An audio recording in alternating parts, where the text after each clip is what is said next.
எல்லாருக்கும் வணக்கம். எல்லோரும் எப்படி இருக்கிறீங்க? நான் உங்கள் கிறிஸ் கிச்சன் சேனல்லேருந்து பூர்ணி பிரசன்னா பேசுகிறேன்.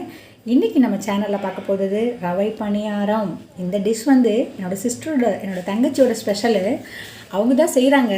நான் எக்ஸ்ப்ளனேஷன் பண்ணுறேன். செம்ம சூப்பராக இருக்கும். எல்லோரும் செஞ்சு பாருங்கள். மறக்காமல் செஞ்சு பார்த்துட்டு என் சேனலை லைக் பண்ணுங்கள், ஷேர் பண்ணுங்கள், கமெண்ட் பண்ணுங்கள், சப்ஸ்கிரைப் பண்ணுங்கள், பெல் பட்டனை கிளிக் பண்ணுங்கள்.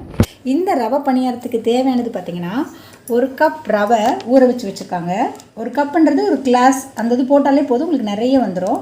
அப்புறம் வெல்லம் வச்சுருக்காங்க, ஒரு 1/4 கப் வெல்லம். அப்புறம் ஏலக்காய் ஒரு 10 வச்சுருக்காங்க. அப்புறம் பேக்கிங் சோடா, அது எப்பயுமே நம்ம ஏன் போடுறோன்னா உங்களுக்கு தெரியும், நல்லா புஃப்னு வர்றதுக்காக. அப்புறம் தேங்காய் துருவல். இப்போ இது எல்லாத்தையும் சேர்த்து நம்ம மிக்சியில் அரைச்சிட்டு இந்த ரவை பணியாரம் ரெடி பண்ணலாம். நம்ம ஏலக்காயை போட்டிருக்கோம். அடுத்து தேங்காய் போட்டுருவோம். போட்டு ஒரு சுத்து மிக்சியில் நம்ம அரைச்சிக்கிறோம்.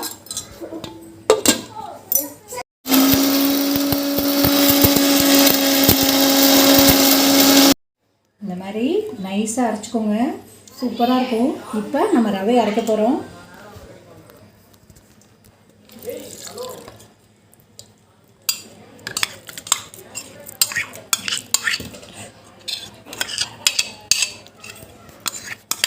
இப்போ ரவை அதில் போட்டாச்சு.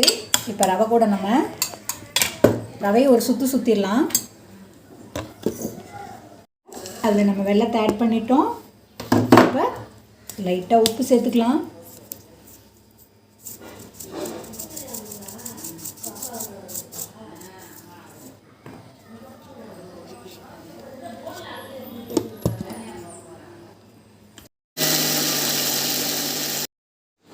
இப்போ நம்ம மாவு எடுத்துக்கிட்டோம். அதில் லைட்டாக பேக்கிங் சோடா போட்டு நல்லா ஒரு கலக்கிக்கலாம். பேக்கிங் சோடா போட்டால் தான் நல்லா பணியாரம் நம்மளுக்கு நல்லா ஒப்பி வரும். பேக்கிங் சோடா போட்டு நல்லா ஒரு கலக்கி வச்சுக்கலாம். இப்போ பாருங்கள், இந்த மாதிரி நல்ல ஒரு திக்னஸாக இருக்கணும் மாவு. நம்ம கடாய் எடுத்து அடுப்பில் வச்சு சூடு பண்ணிடலாம். எண்ணெய் ஆட் பண்ணிக்கோங்க. நீங்கள் நெய் கூட போட்டுக்கலாம்.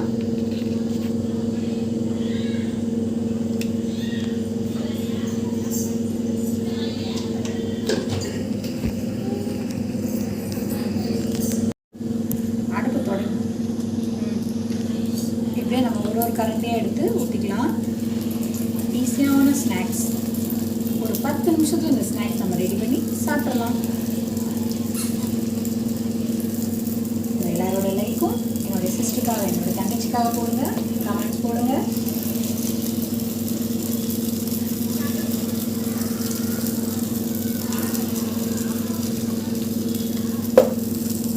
உடனே காமிச்சிக்கலாம்ல ட்ரெஸ் பண்ணி.